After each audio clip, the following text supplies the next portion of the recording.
इतिहास बन रहा है और इस इतिहास के साक्षी हैं हम और आप सभी। सभी को नमस्कार, मैं हूं पूजा और मेरे साथ है मेरे सहयोगी आनंद नरसिम्हन। आप सबको नमस्कार और आपको दिखाते हैं एक बहुत खास दृश्य। ये देखिए, वो दूर देख रहे हैं, वो भव्य राम मंदिर है, दिव्य। रात में कितना सुंदर दिखता है और पूर्णिमा की रात में ये मंदिर जब बन जाएगा तो कितना सुंदर दिखेगा।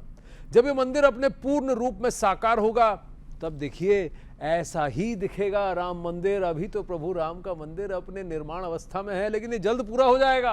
हम उसे आपको पूर्ण स्वरूप में और पूर्ण रूप में दिखाने की कोशिश कर रहे हैं। यही हम टेक्नोलॉजी का प्रयोग कर रहे हैं और हम उसे जहां से देख रहे हैं वो जगह श्री अयोध्या में ही है, उससे थोड़ी दूर है। इस जगह का नाम मणि पर्वत है। जी हाँ, मैं और पूजा इस वक्त अयोध्या में मौजूद मणि पर्वत पर हैं। पूजा, इस जगह की भी खासियत है, बहुत सारी मान्यताएं भी हैं।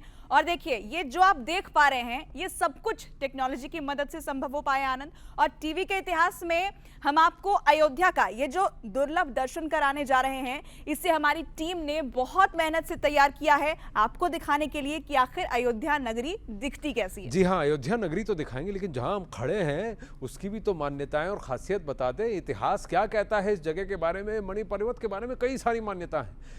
यही माता सीता और प्रभु राम झूला झूला करते थे और कहते हैं कि ये पर्वत माता सीता के पिता राजा जनक की मणियों से बना है, इसलिए इसका नाम मणि पर्वत पड़ा है। लेकिन हनुमान जी से भी जुड़ी एक कथा है इसके बारे में। बिल्कुल, मान्यता तो ये है कि हनुमान जी जब लक्ष्मण के लिए संजीवनी बूटी की पहाड़ लेकर जा रहे थे तो उसी का एक टुकड़ा यहाँ पर गिरा और यही वो पर्वत का टुकड़ा है जहां हम खड़े हैं, जिसे हम मणि पर्वत कह रहे हैं। लेकिन साथ ही दर्शकों को हम ये भी बता दें आनंद की असली अयोध्या यात्रा तो अभी बाकी है, क्योंकि टीवी के इतिहास में आज आप पहली बार अयोध्या धाम के दर्शन करने वाले हैं और ये यात्रा आपको कराएंगे मेरे सहयोगी। कैसे करेंगे ये यात्रा, ये आपको वही बताएंगे। जी हाँ, इसके लिए एक खास विमान को हम यहाँ बुलाने वाले हैं और मैं कोई जोर से आवाज नहीं देने वाला, आह्वान नहीं करने वाला, बस यहाँ देखूंगा और वो देखिए दूर वो कोई ये तो किसी पंछी की तरह है। जी हाँ, पंख तो पंछी की तरह हैं, लेकिन ये पंछी नहीं है, ये खास विमान है जिसको हम लघु पुष्पक विमान कहते हैं। ये धीरे धीरे उड़ान भरते हुए आराम से टच डाउन करेगा ना भाई, धीरे धीरे धीरे धीरे। देखिए कितना सुंदर दिख रहा है।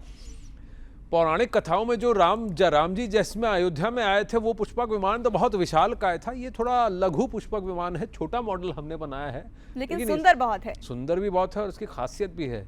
अभी देखिए खुल गया, देखिए। अब आप बताइए कैसे खुला, यहाँ तो कोई कंट्रोल नहीं है। पौराणिक कथाओं में कहा जाता है कि पुष्पक विमान चालक के मन से जुड़ा होता था, तो रावण के मन से प्रभु श्री राम के मन से जुड़ा हुआ था। यहाँ ये लघु पुष्पक विमान मेरे मन की ट्यूनिंग से है। अब देखिए ये क्या करेगा। अरे इसके द्वार तो बंद हो गए और द्वार बंद हो गए हैं। लघु पुष्पक विमान में आनंद सवार हैं तो जाहिर तौर पर आपको कहीं तो लेकर वो जाएंगे और इसीलिए हम कह रहे हैं कि अयोध्या दर्शन अभी बाकी है और ये दर्शन आपको आनंद करवाएंगे। कैसी दिखती है अयोध्या नगरी ये आपको आनंद बताएंगे। लेकिन आनंद, कहाँ जा रहे हैं आप इस वक्त? कहाँ जा रहा हूं मैं तो आपको दिखाऊंगा। पहले तो देखिए कैसे मैं जाऊंगा। यहीं से जा रहा हूं, थोड़ी देर में फिर आपसे मिलता हूं। अभी के लिए तो धीरे धीरे धीरे। तो ये लघु पुष्पक विमान के द्वार बंद हो चुके हैं, आनंद इसमें सवार हैं और ये उड़ान भर दी है उन्होंने।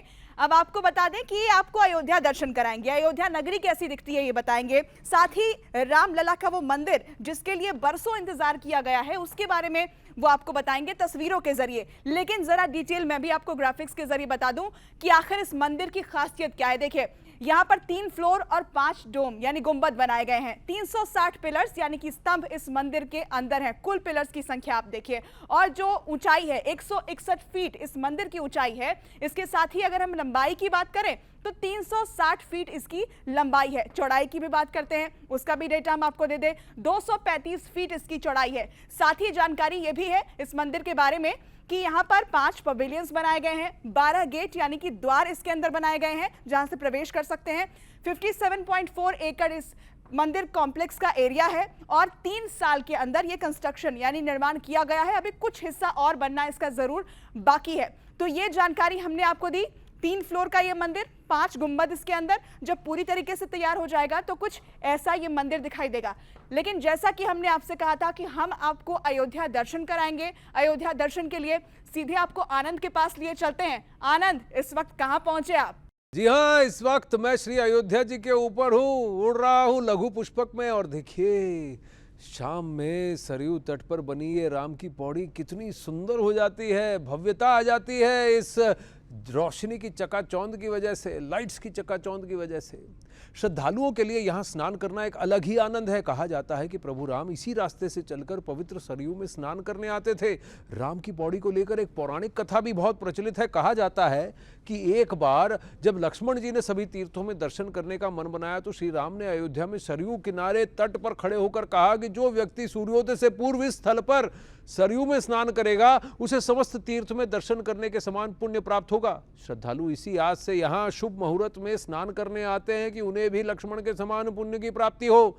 तो अगर अयोध्या धाम आए तो राम की पौड़ी जरूर आए। और यहाँ एक लाइट शो होता है, sound and light show, Ramayana की कथा का, बहुत भव्य है, बहुत सुंदर है, अवश्य आइएगा।